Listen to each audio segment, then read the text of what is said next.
अखाड़ा की आज शुरुआत महाराष्ट्र से, जहां महाराष्ट्र में एनसीपी में फूट के बाद लगातार सियासत की तस्वीरें बदल रही हैं। एक तरफ शरद पवार गुट में फूट को रोकने के लिए मंथन चल रहा है, तो दूसरी तरफ अजीत पवार गुट एनडीए में शामिल होने के बाद एक्शन में दिख रहा है। एक तरफ शरद पवार गुट ने बागियों पर एक्शन लेना शुरू कर दिया है, तो दूसरी तरफ अजीत पवार गुट अपनी टीम को मजबूत करने में जुटी है। कुल मिलाकर एनसीपी में फूट के बाद अब पार्टी पर कब्जे की दावेदारी चल रही है। सवाल यह है कि एनसीपी पर किसका कब्जा होगा।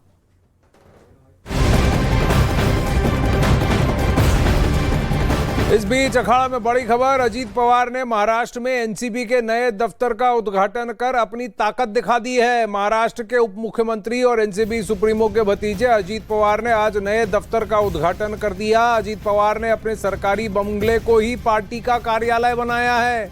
अजीत पवार ने शरद पवार से अलग होकर एनसीपी पर दावा ठोकने की भी तैयारी कर ली है।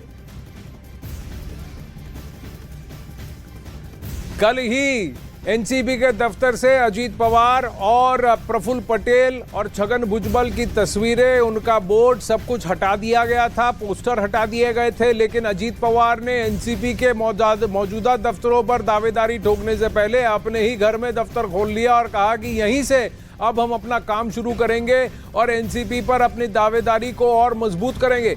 5 जुलाई को आपको बता दें, यानी परसों 5 जुलाई को कल का दोनों शरद पवार और अजीत पवार ने एनसीपी की मीटिंग बुलाई है और शक्ति प्रदर्शन की बात हो रही है। वहीं अजीत पवार का दावा है कि कम से कम 40 एमएलए अब उनके साथ हैं और उन्होंने उनके नाम भी दे दिए हैं और कई सारे एमपी एनसीपी के जो सांसद हैं वो भी उनके साथ हैं, काडर भी उनके साथ हैं। दावेदारी एनसीपी की अजीत पवार की स्ट्रांग है, ये अजीत पवार कैंप कहता है। शरद पवार कहते हैं पार्टी का प्रेसिडेंट मैं हूं, पार्टी का बनाया मैंने, पार्टी मेरे नाम से चल रही है, पार्टी का चेहरा ही मैं हूं, मेरे से आगे ये पार्टी कैसे हो सकती है, एनसीपी तो मेरी है, ये शरद पवार का कहना है। कह रहे हैं कि कल देखिए धीरे धीरे सबके सब मेरे पास वापस आ जाएंगे।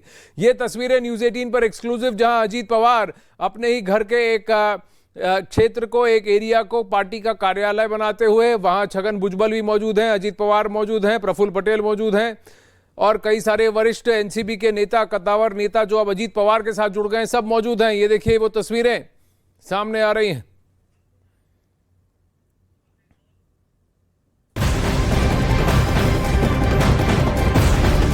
महाराष्ट्र सियासत पर एक और बड़ी खबर आ रही है। उद्धव गुट ने विधानसभा स्पीकर के खिलाफ सुप्रीम कोर्ट में याचिका दायर की है। उद्धव गुट ने विधानसभा स्पीकर पर बागी विधायकों पर कार्रवाई नहीं करने का आरोप लगाया है।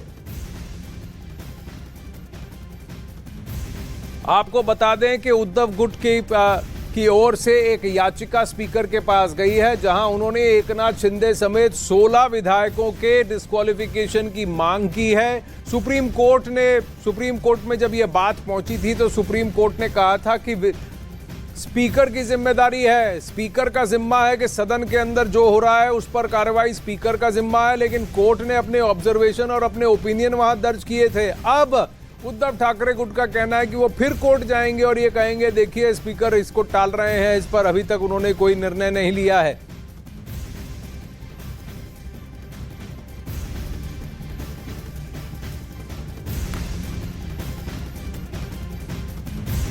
विवेक गुप्ता हमारे साथ जुड़ रहे हैं। विवेक, अगर आपको मेरी आवाज आ रही है तो कहीं ना कहीं पटकथा कोई लिखता हुआ दिख रहा है, कहीं ना कहीं सीक्वेंस ऑफ इवेंट्स कोई भाप गया, क्योंकि संजय राउत ने कहा देखिए आने वाले कुछ दिनों में एकनाथ शिंदे और 16 विधायक डिस्क्वालीफाई होने वाले हैं, स्पीकर पर दबाव बनने वाला है।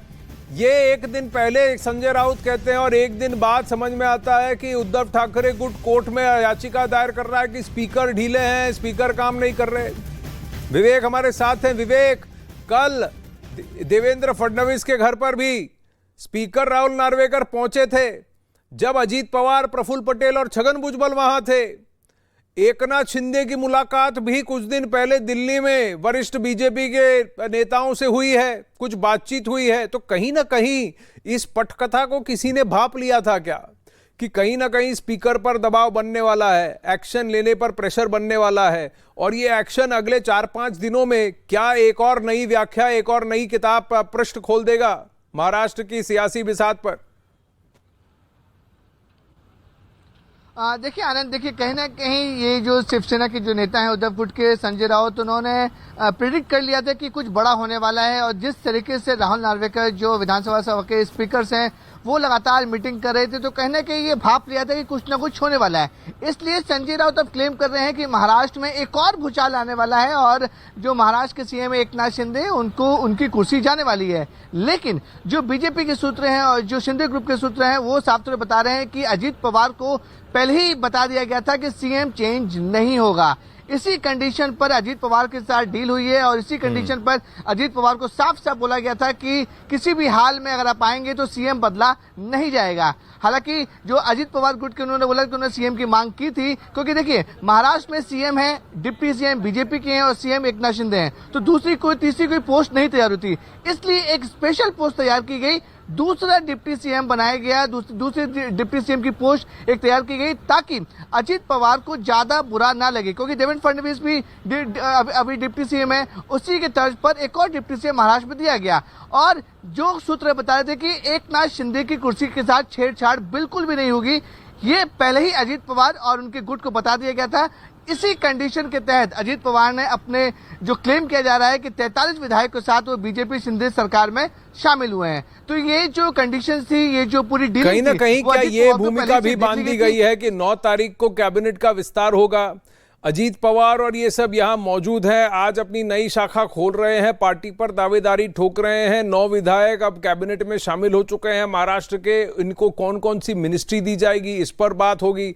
अगर स्पीकर कोई एक्शन लेते हैं ताकि वो ये दिखा सकें कि देखिए निष्पक्ष हैं और अगर एक्शन होना है तो एक्शन हुआ है और ये फिर वापस कोर्ट कचहरी का चक्कर ना कटे और एकनाथ शिंदे पर डिस्क्वालीफाई होते हैं, तो क्या भूमिका, क्या समीक्षा होती है, क्या समीकरण होता है? क्या एकनाथ शिंदे इसको समझते हैं? क्या वो गुट को समझता है? क्या वो गुट टूटकर बिखरेगा नहीं, यहीं रुकेगा इसी गठबंधन में, एनडीए में? बहुत सारे प्रश्न हैं। उधर महाराष्ट्र में अजीत पवार गुट की बगावत के बाद शरद पवार ने अपनी ताकत दिखाई है। महाराष्ट्र के सतारा में उन्होंने रैली की जिसमें बड़ी संख्या में कार्यकर्ता शामिल हुए। उन्होंने दावा किया कि इस बगावत का पार्टी पर कोई फर्क नहीं पड़ेगा, जबकि शरद पवार गुट ने बागियों पर एक्शन ले लिया, अजीत गुट के 9 विधायकों को पार्टी से बाहर कर दिया और उन नेताओं पर भी एक्शन लिया जो मंत्रियों के शपथ ग्रहण कार्यक्रम में शामिल हुए थे।